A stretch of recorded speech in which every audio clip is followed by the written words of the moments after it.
Elijah J Magnier is a veteran war correspondent and political risk analyst. Elijah, welcome back. Good to see you. Now that the Israeli Defense Force has formally declared Gaza a combat zone, would you talk us through what Israel's endgame might look like? Is the objective here solely defeating Hamas, or is there perhaps a broader strategic aim? Thank you for having me.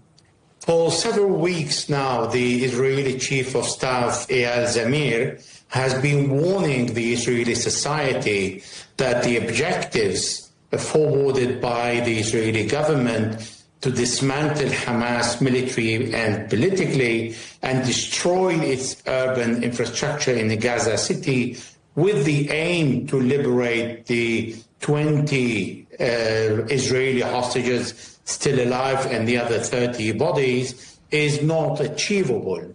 And that created a real struggle between the government and the army, that the army doesn't want to assume a responsibility of the objectives set by the government that are not possible to meet. Can you give us an idea, perhaps, of what the likely timescale might be for this campaign? 7th of October 2022. Well, the timescale of this campaign, the army is saying at least 4 to 5 months, but the government is saying only a few weeks. So there is a huge contradiction between what the politicians are saying and what the army, effective on the ground, understand. The cost of clearing the tunnel, occupy district by district. Gaza City hosts almost between 800,000 to 1 million inhabitants. This is really a dead trap for the Israeli army behind every building and every corner. You know the area well. As you've just suggested, there's a dense civilian population there. How might casualties rise if this military operation continues for some time?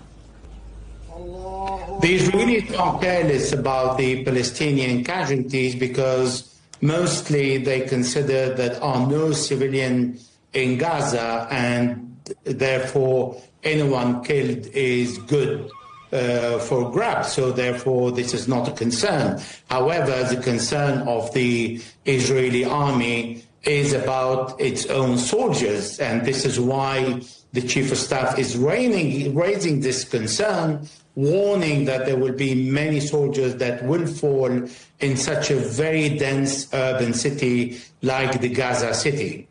With hostages, as we've been reporting, still unaccounted for in Gaza, how realistic is their survival now that this area is actively designated a combat zone? Yeah, well, I don't think there is any hope for the hostages because Hamas warned many months ago that if the Israeli army come close to the location of any of the Israeli hostages, then they will be immediately executed.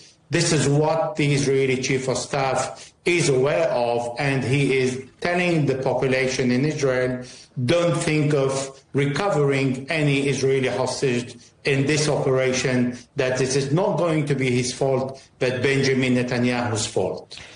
Is Israel listening to anyone in the international community who calls for restraint? The only people the Israelis are listening to are the Americans, who are encouraging the Israelis to continue in their operation because they want to transform Gaza into a big Riviera of the Middle East, which is something that President Donald Trump said and something that is extremely well welcomed by Benjamin Netanyahu and his far-right ministers, and is voiced by the finance minister Bezalel Smotrich yesterday when he said every day we grab more land and this is going to be our land, and we're going to build 20 settlements in Gaza and force all the Palestinians to leave. That is another Nakba, ethnic cleansing of the Palestinian population in Gaza. Elijah, thank you. Elijah J Magnier, the veteran war correspondent and political risk analyst.